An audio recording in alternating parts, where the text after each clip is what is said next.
Alappuzha Budhanur service സഹകരണ ബാങ്കിലെ സ്വർണ്ണ പണയ തിരിമറിയിൽ ഒരു അറസ്റ്റ്.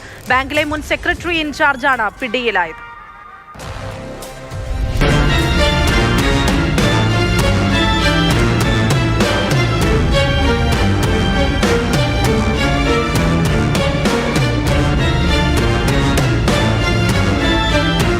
ബുധനൂർ സ്വദേശിയായ രാഹുൽ 2022 തൊട്ടടുത്തെ സർവീസ് സഹകരണ ബാങ്കിൽ 5.25 പവൻ സ്വർണ്ണാഭരണങ്ങൾ പണയം വെച്ചിരുന്നു.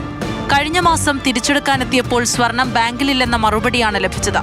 തുടർന്ന് മാന്നാർ പോലീസിൽ പരാതി നൽകി. രാഹുലിന്റെ പരാതിയിൽ പോലീസ് നടത്തിയ അന്വേഷണത്തിലാണ് ഞെട്ടിപ്പിക്കുന്ന വിവരങ്ങൾ കണ്ടെത്തിയത്.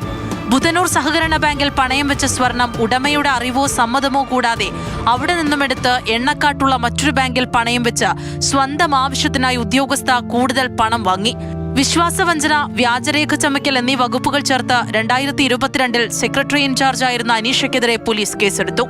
നേരത്തെ 2023 ബാങ്കിൽ പുതിയ ഭരണസമിതി അധികാരത്തിൽ വന്നപ്പോൾ നടത്തിയ ഓഡിറ്റിൽ ലക്ഷങ്ങളുടെ ക്രമക്കേട് കണ്ടെത്തിയതിനെ തുടർന്ന് അനീഷയെ സസ്പെൻഡ് ചെയ്യുകയും പിന്നീട് ജോലിയിൽ നിന്ന് പിരിച്ചുവിടുകയും ചെയ്തിരുന്നു.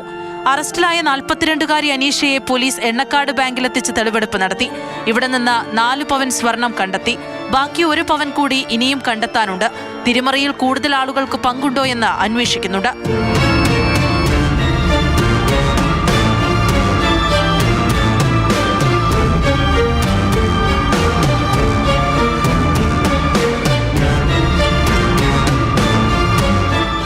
മാതൃഭൂമി ന്യൂസ്, ആലപ്പുഴ.